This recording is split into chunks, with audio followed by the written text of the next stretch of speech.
In the cold, glass-walled penthouse of a Seoul skyscraper, a notorious mafia boss switched to Arabic, a complex, ancient language he used as a secret code for his most dangerous international deals. He didn't use it to discuss business, he used it to mock the young black delivery girl standing before him. He called her a stray. He ridiculed her sweat-stained uniform.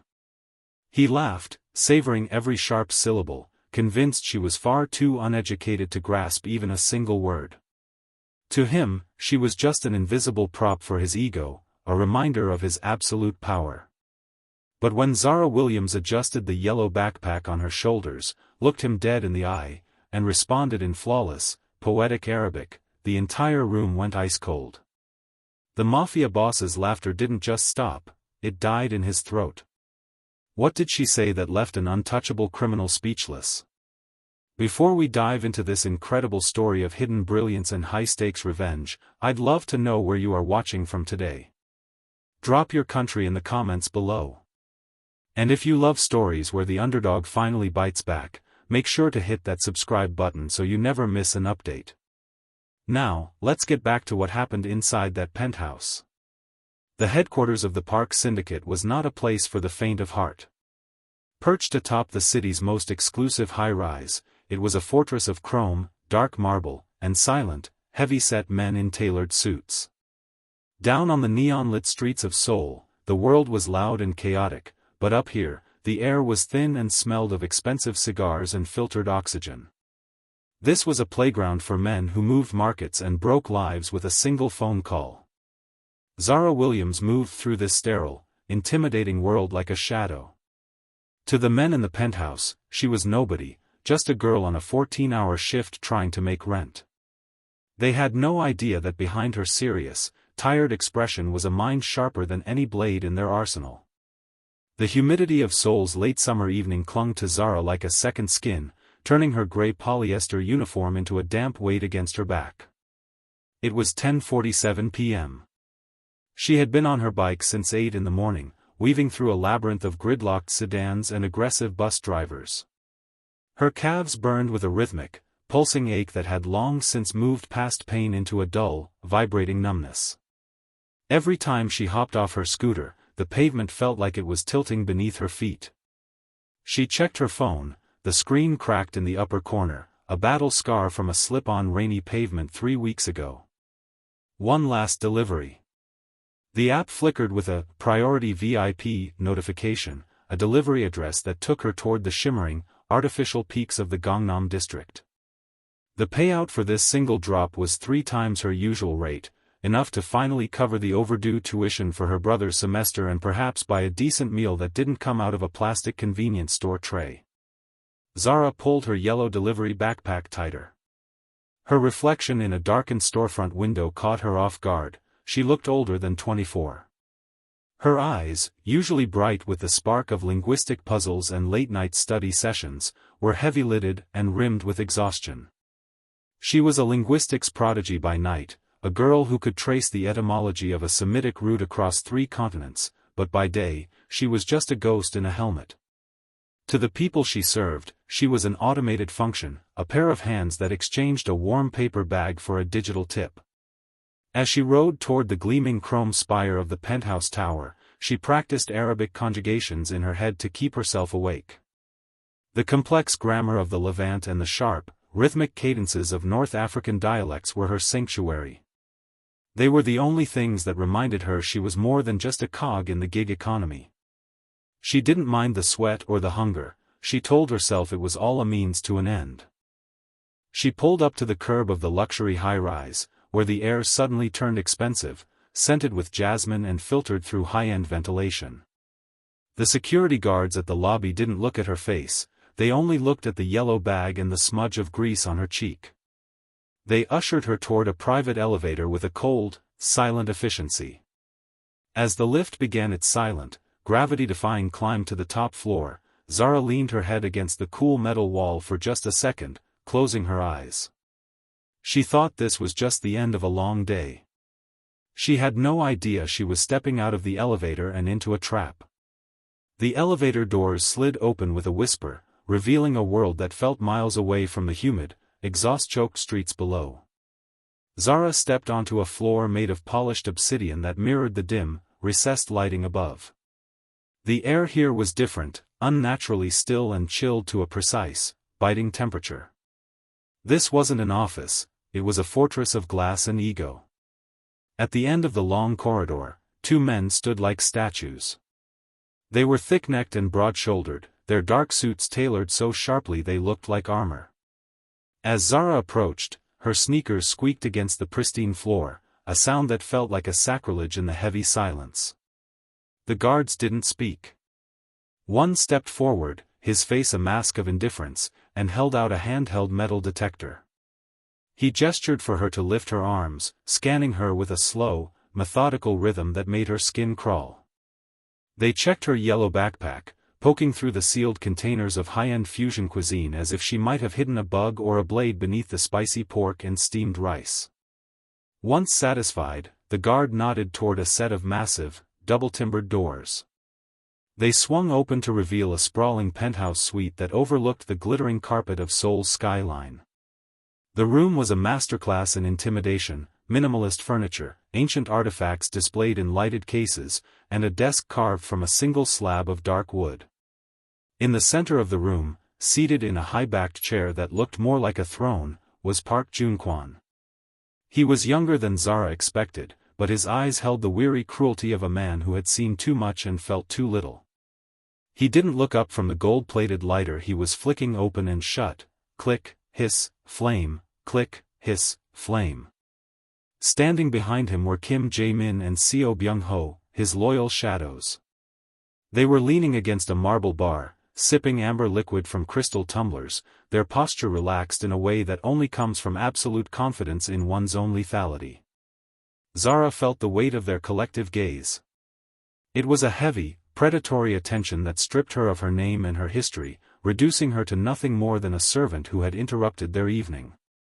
She clutched the delivery receipt in her hand, her knuckles white. The power imbalance in the room was physical, a thick pressure that made it hard to draw a full breath. She took a step forward, the yellow bag feeling heavier than ever, and for the first time that night, the exhaustion in her bones was replaced by a sharp, cold instinct. She was in the presence of predators, and she was the only one in the room who wasn't armed. Zara stood in the center of the vast obsidian floor, the heat from the thermal bag beginning to seep through the fabric against her spine. She held out the digital tablet, her voice steady despite the prickle of sweat cooling on her neck.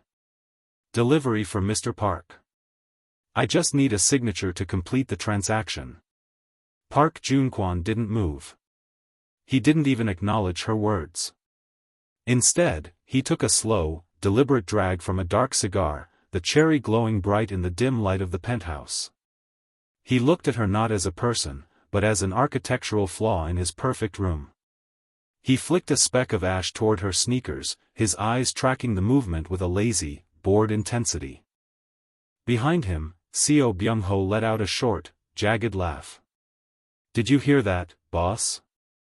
It wants a signature. He walked in a slow circle around Zara, his expensive loafers clicking rhythmically.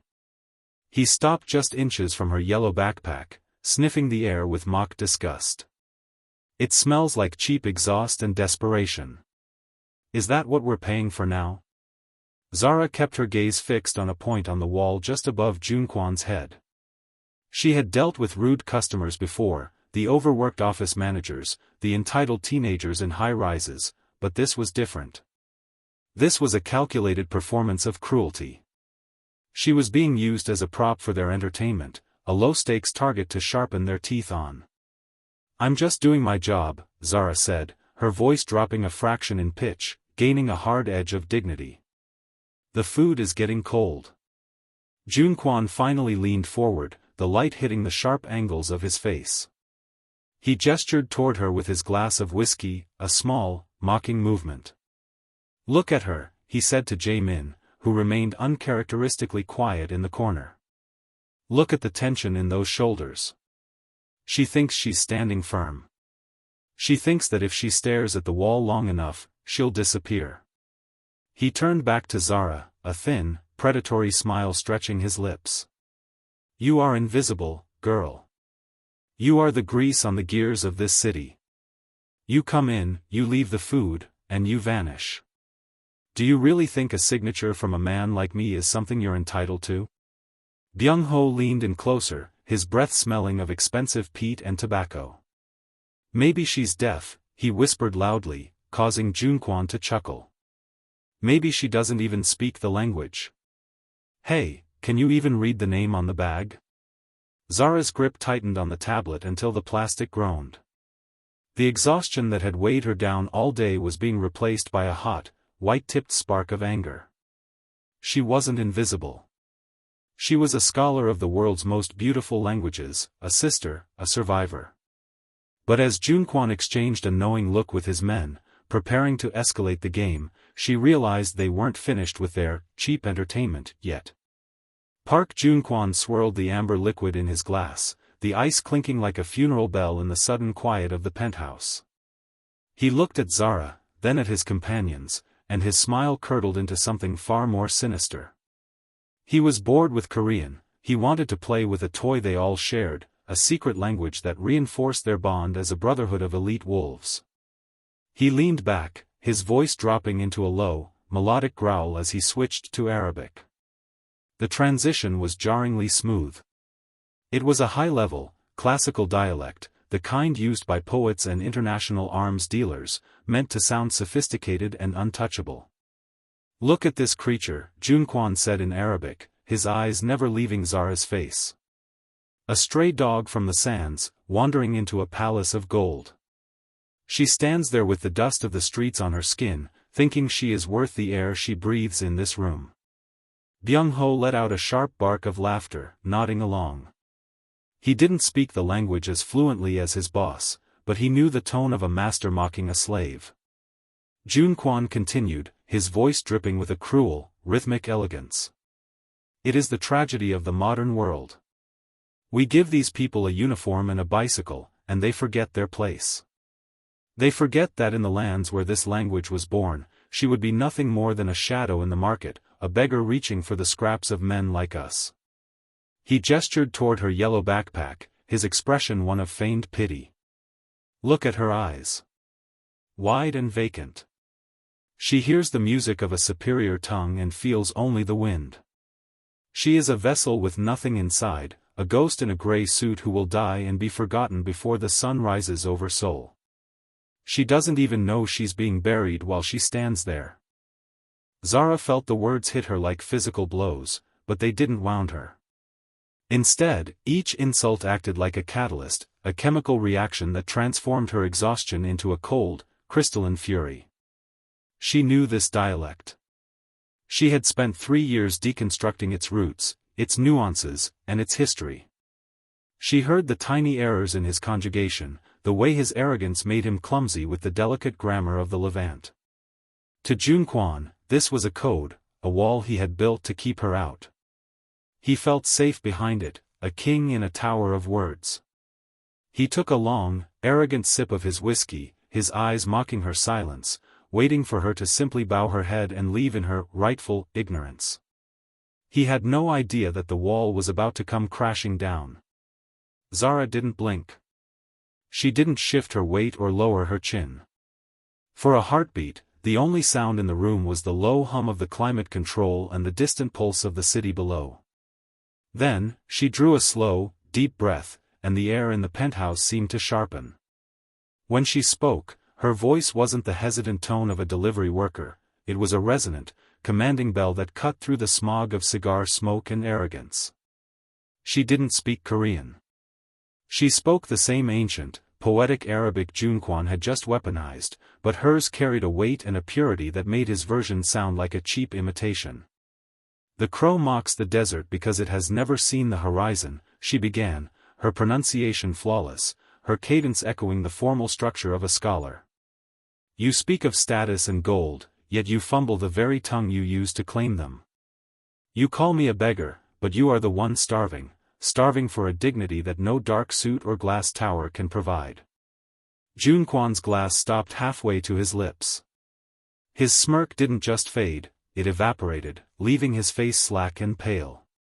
Byung-ho and Jae-min froze, their eyes darting between the girl in the yellow backpack and their boss. The silence that followed was suffocating. Zara took a step forward, reclaiming the space that had been used to diminish her. "You used a secret language to hide your cowardice," she continued, her Arabic becoming sharper, more biting. "But you forgot that words belong to those who respect them, not those who use them as a cage. Your grammar is as hollow as your threats, and your heart is even smaller than your vocabulary. I am not a shadow, Park Jun-kwon. I am the mirror reflecting exactly what you are, a small man afraid of a world he cannot control." She stopped just inches from his desk, the thermal bag still on her shoulder. Jun-kwon looked as if he had been struck. He stared at her, his mouth slightly open, the gold-plated lighter forgotten in his hand. The invisible girl had not only seen him, she had dismantled him in the one language he thought made him superior. The power in the room had shifted so violently it felt physical. The mafia boss, a man who commanded thousands with a nod, was suddenly a student who had been thoroughly schooled by the very person he had tried to bury. He couldn't find his voice. He couldn't find his anger. He could only stare at the delivery rider as the realization sank in. He had invited a line. The silence in the room curdled from shock into a dark, vibrating malice. Park Jun-kwon's face transitioned from a pale mask of disbelief to a deep, bruised purple. He had been humiliated in his own sanctuary, stripped of his linguistic armor by a girl who wasn't supposed to have a voice. He looked at his lieutenants, whose eyes were still wide with a newfound, dangerous respect for the woman in the gray uniform. That was the killing blow. He could feel his authority slipping through his fingers like sand. "You think a few fancy words make you my equal?" Jun-kwon's voice was a low, jagged rasp in Korean. He stood up slowly, the movement heavy with a lethal intent. He didn't reach for a weapon. He reached for something far more damaging. With a theatrical flourish, he patted the pockets of his dark suit, his brow furrowed in a mock display of sudden realization. "My watch," he muttered, his eyes darting to the mahogany table where the delivery bag sat. "My Patek Philippe. The heirloom from my father. It was right here." He looked at Zara, his gaze now sharp and predatory. "Byung-ho, check the table. It's gone." The lieutenant moved with a predatory speed, sweeping the food containers aside. "It's not here, boss." Jun-kwon turned to the heavy double doors and barked a command. "Lock them. Nobody leaves this floor." The distant, heavy thud of the electronic bolts engaging echoed through the penthouse, a sound as final as a coffin lid closing. The air, already thin, felt like it was being sucked out of the room. "You came in here looking for more than just a tip, didn't you?" Jun-kwon said, stepping around the desk to corner Zara. The arrogance had returned, bolstered by the lie. "You thought you were so clever with your Arabic that I wouldn't notice your hands moving toward my property. A thief and a delivery girl. It's a shame. You had such a bright future as a scholar, but I think the police will find a prison cell a bit more restrictive than a university library." Zara felt a cold spike of adrenaline. She knew the watch wasn't missing. She had seen the subtle glint of gold as he shifted in his chair moments before. It was a setup, the oldest trick in the book for men who couldn't win a fair fight. He wasn't just trying to save face, he was trying to erase her. If she were arrested for a high-value theft in a city like this, her visa, her degree, and her brother's safety would vanish in an instant. "Check the backpack," Jun-kwon sneered, gesturing to the yellow bag on her shoulders. "I want to see the look on her face when we find it." The air in the penthouse had turned glacial, thick with the scent of expensive tobacco and the cheap, metallic tang of fear. Park Jun-kwon stepped into Zara's personal space, his presence a suffocating weight. He was no longer the laughing aristocrat, he was a shark circling a scent of blood in the water. "The watch, Zara," he whispered, his voice dangerously intimate. "Give it back, and maybe I let you walk out of here with nothing but a bruised ego. Keep playing this game, and I'll make sure you're deported in handcuffs before the sun touches the Han River." Zara stood her ground, though the straps of the yellow backpack felt like lead weights pulling at her exhausted shoulders.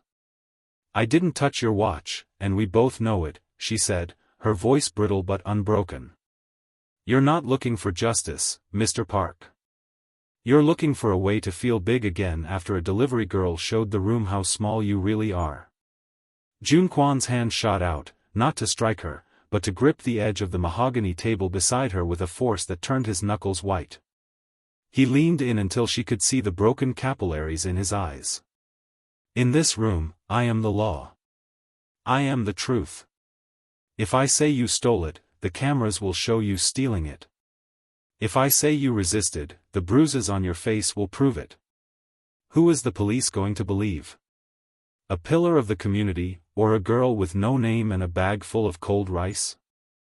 Behind him, Seo Byung-ho began to pace, his shadow stretching long and jagged across the obsidian floor. "Check the bag, boss. Let's stop the talking." He reached out to grab the strap of Zara's backpack, but she jerked away, her eyes flashing with a final, desperate spark of defiance.